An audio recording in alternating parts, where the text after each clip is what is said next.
faith is the mother of all virtues, part 3 of 7, on Between Master and Disciples, given in English on July 7, 2019, in Taiwan, also known as Formosa.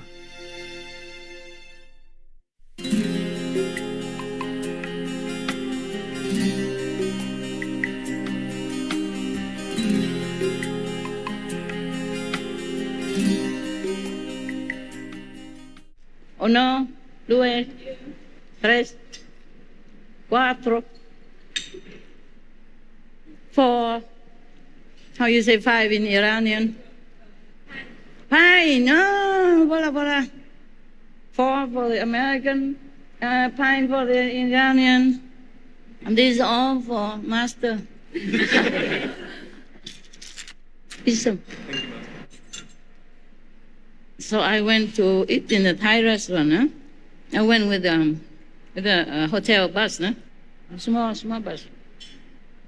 So because it's a festival going on, huh? So I was trying to discuss. I stepped out of the bus already. There's a minivan, huh? I was trying to discuss with the driver because he asked me if you should come back to get me or not. In the hotel, they have this service. And of course, you give generous tip to the driver. It's not included, but you give. They all love to drive me around. Whoever drive that day, you know, they love, always volunteer. Me too. So he was asking what time he should come back to get me. Because that day is too busy. Taxi will not able to go in there. No? He has special hotel car and the design, so he could go into some crowded or special area. The street is very small there. So I said, I don't really know, maybe 2 hours or something, I finished eating. And we were talking a little bit, and the rich man, he sit next to the table, next to that street where I was talking. And he keep banging on the plastic sheet. It's summer. It's not quite summer, but they put an extra room outside with a plastic sheet because it's not allowed to build, yeah? But inside is a building, a restaurant, real, but outside a corridor, they put plastic to cover. And they keep knocking on it because the car keep engine on, you know? I think he just want to say, get lost. Okay, so I told him, oh, never mind, I get a taxi. I go back by taxi, don't worry. So I let the driver go home.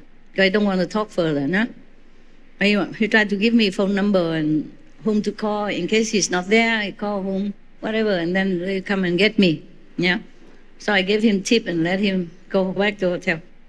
And when I come in, of course, I order my food and eat and all that. And then they start talking across the table to me, you know? And he invited me to the yacht, that's how I said. His girlfriend told me. They sit together, you know? I don't know why he had to talk through the girlfriend. Maybe it is a man courtesy, you know, man stuff. Otherwise, you know, you might have trouble. Maybe discuss first with the girlfriend whether or not I'm entitled to go on the yacht. So she say, he invites you to the yacht. I say, oh, really? He has a restaurant? Oh, is there a restaurant on the yacht somewhere? She said, no, his own yacht, a private. He wants to invite you to his yacht. I said, oh, nice, okay. So we make a time, you know, and I went there and all that. You know, the yacht harbor is very small. Monaco, priceless already. He could even park his yacht there permanently. On top of that, he has a car parked right in front of his yacht. You know, the street on the harbor between the yacht is precious already. He can do that. So you know how much dinero, okay, he has. Never mind. It's not a main point. I'm just trying to tell you that. It's funny. That in Monaco, everybody, whoever powerful and rich, are in Monaco. Even his girlfriend told me that immediately at the start already, you know? Because he invited me to his yacht, not her yacht. Of course, it's just maybe girlfriend, secretary. At that time, I didn't know, I didn't care. They're together, a big table with many other friends, so I thought it's safe. I don't doubt anybody, especially in Monaco. So I said, oh, nice, okay. Where and all that, huh? Oh, he told me where. And then we were talking, and I said, are you tourist? I'm stupid. Always stupid. At that time, I even don't know. People who has a yacht, how can be a tourist? So she told me, no, we live here. We are rich and powerful. I said, I reckon so. Pardon me for questioning. So he invite you to his yacht. I said, okay. And then we keep talking, we share the food and all that. So I know them from then, yeah? And he has also a big apartment in one of the apartment complex in Monaco on the beach, Yeah, most of them are on the beach. The rich people, they live only near the beach, next to the beach. My hotel was also on the beach, except it's not mine. My room, my rented room. Yeah. But of course, I dress nicely, In Monaco, you cannot dress badly. The police will stop you. I think, what business you're doing in our paradise? Maybe a thief or something. In Monaco, very strict. If you go with motorcycle, they stop you 10,000 times. From one step to another, always stopping you. Even doctors, They also went by motorcycle. I know that because one of my doctors, at that time I was very sick. At one time, not that time, maybe not that time, I was very sick. That's why I went to that beach hotel, because last time when I was sick, I coughed for 2 months long and went there. I just keep drinking juice every day. And then I got cured very quickly. Yeah, immediately after 1 week or 10 days. 2 months long coughing, I was exhausted. So I went there, I thought the air, would be good for me. Another time, not that time. I can't remember which time anymore. I come and go. Sometimes I came from France. I don't necessarily stay in Monaco to go to that Monaco Thai restaurant, okay? I can't remember if I came from SMC or Italy somewhere. I go around all the time for different reasons. So they say they're not tourists. And he parked. So the day I went to his yacht, of course she's there too, huh? And I think maybe a couple of friends, I forgot. But the yachts, they pack with each other. It's safe anyway. You among the yacht, and the people all the time. It's a harbor, that busy. So I saw the car, the Excalibur car. They don't make them anymore. I bought one when I was in America, just to drive around. I like the design so much, and it's so cheap. It's second-hand, but it's only 1,000 miles or something. Because the owner was an old man. He didn't drive too much. Not even 1,000 miles. Some hundred miles. So it's very cheap, So I bought it and drove it, but it's very bumpy. It's like riding a horse, Oh, my God. It looked beautiful. It's like Corvette, It's like sport car. It's not very comfortable. So even the porch and all that, they're not comfortable because the seats are so low, I didn't own any porch, but I was driven in one acquaintance or friend porch, and oh my God, it hurt your bum so much. Especially if they go on highways, high speed. They love this car because it's like sport car, and they can drive fast because the seat is very low and the car also low, so they can go fast. But the seat is so hard, not even like a poster or anything. Why do you like this kind of car? And also there's another car they induced me to buy. I dress so nice or something, or I look rich, I don't know. I didn't wear any jewelry or anything. I just dress like anybody. Yeah. For example, this is just a normal dress. There's nothing poshy about it. Just a summer dress, a long dress, yeah? But you say, I look good, fine, I understand, I believe you, but it's nothing special. I bought it in Hong Kong, open market, flea markets, yeah. And this is just a scarf that SM clothes, they just cut it and then sew on the four sides and then it becomes a scarf, okay? Nothing really special. So I dress, normal. And they think I'm rich. They keep telling me to buy this big car, those are more expensive car. Like what? I forgot the name. I don't use it often as well. Tell me. You the men should know. Rolls Royce is one. Bentley is another. Italian. Maserati.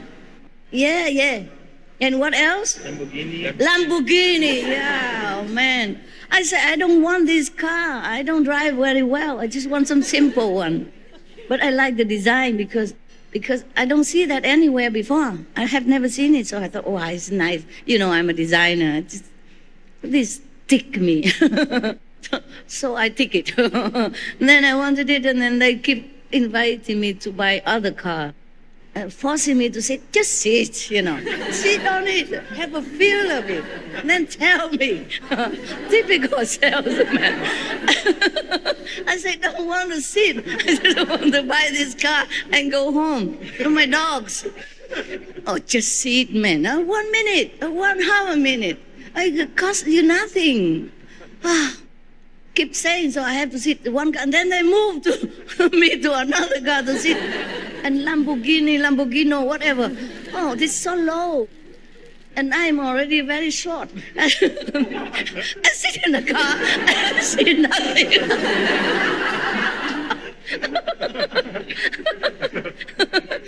You don't believe me? You sit in a Lamborghini, you will have a feel of it. I say, I feel nothing. I see nothing. How am I going to even drive this thing? Okay. And they say, you have a cushion. I say, oh, no. I say, no, it's okay. Please don't make trouble for yourself. I don't fancy this car. Okay? Very difficult to move myself from immobile car, They just sit me there and close the door and just stand outside and keep talking to me with half open window. I could not even escape. I'm telling you, these salesmen, they are really special. And okay, so I bought that second-hand Excalibur. Yeah, they are collection. I didn't know much about collection or not collection, nothing. I know zero about car. I just like that car. And it's cheap, available, quick. So I bought it. Anyway, afterward, I feel like, driving this car is more difficult than buying it. And then it stopped right in the middle of the highway the first time I drove home. Oh my God, it was a scare. Lucky there's no car at that time. So I'm trying so hard, to inch my way into the grass area and blink the one in light crazily. I'm worried the truck or any drive, any long truck, America, they have long, big truck and they drive, you don't care about anything. They have light everywhere. You should see them, but they don't see you. They blink light all over the body of the car, you know that? Yes. Or the tail and the head and the along the both sides. So people have to see them. But I wonder if they even see any people. They're so big and so tall and so massive, I was so scared. I was all alone. I don't have any boy and anything, muscle around to help me and nothing. Or to wave the flag saying stop. Or passing, pay attention to the kaput car. The reason I don't know because there's a clock to measure the fuel, and it say full. But I didn't have it. Maybe only a quarter or something. I drove into the highway and then it just stopped right in the middle of it. Oh, man. Okay, I'm still here, so it was okay. But for me, it was really a scare, especially for, best tough world driver like myself. Oh, terrible. I already new car, lousy driver, and stop in the highway. Imagine if it's you. No, don't have to. You know it. But that's another time of scare of my life because in Slovenia, I drove also the stick shift first time ever in my life with a 2-second instruction from the rent guy because he's busy. He has to go home. His daughter's birthday. cannot talk anymore. Pay and take it or not. It's the only car available. And all the disciples from all the directions come in toward me already. At that time, I cannot go with anybody. It has to be alone. So I'd run, with the car. I want to run, but the car doesn't want to run too much. I tried so hard, and then finally the car started. And everybody comes shouting, Master, we have car here for you. Come with us. That's the thing I didn't want. Everyone shouting. And I run so fast as I can out of that circle of disciples with big luggage and, big hair, boo-boo, and all kind of people. All right, I ran out. Oh, and then kaboom, kachak, kaboom, kabam. It stopped 100,000 times on the highway. Anytime, I put my foot on the wrong pedal. Or had to stop because of, I don't know, whatever, red light or green light. Then it stopped altogether. And I had to try very hard to figure out how to start it again. Oh my God, and it did start. And I did go to a hotel, the nearest possible I saw. I said, that's it, no more. and I called the man standing in front of me, please, come, drive my car in your... Please, quickly. He said, you drive in here. I said, no, you drive. I was outside of the driveway, shouting on top of my lungs, you come out here, drive my car. He was helpless. He didn't know what's going on. Why he has to go out on the driveway? He's a doorman, he should stay there. Open door only, expecting tips. That's all his job is. Why he has to go out, drive my car? Why I'm there already? The driver sit and I have to shout on him, tell him to go out. Say, please come out. And then I keep waving like a lunatic, and he finally capisce, or he curious to come out and have a look. What's wrong with this lady? So he came out and I said, please, I'm exhausted. I'm worried I might bump into your plants or your beautiful flowers around here. Please drive it. I'm very tired. So he said, oh, okay, ma'am, you go in. I take you in and I drive your car in for you. So he saw my face, so desperado, no need to explain anymore. And he helped me, almost like carrying me like a baby. Hold my hand, my arm, both arms, and then almost like carrying me because I'm like a dragging myself. Oh, after all the nerves, wrecking on the highway and stopping 100,000 times, what do you think I would look like? Huh? And then finally, I went in the reception area, I just flopped out there. And then he understood. And he went out, take off my luggage inside, helped me to fill in the form, everything. He probably thinking I'm dying somehow. Are you crying? Why? Huh? I'm just too happy. Are you so happy? No, I almost died. In Slovenia, are you happy? I was dying on the highway almost. In America, highway, are you happy? Oh, thank you. What good disciple are for? Okay. Never mind.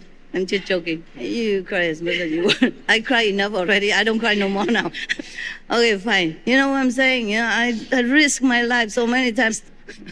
I went alone all the way in European tour, all alone, carrying luggage and heavy on the steps and everything, alone. I could have taken a lot of people, or even people on the road, meeting in the airport and all that. I cannot. I just don't want to see anyone.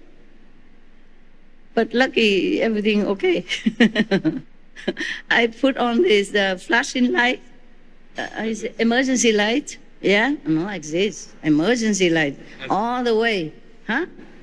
Hazard light, blinking both sides. And a front light, back light, whatever light I can turn on, I turn on. Everybody passing me. And hello? I said, yeah, hello. Please, sorry. I keep saying sorry all the time to all the cars that pass me. Sorry.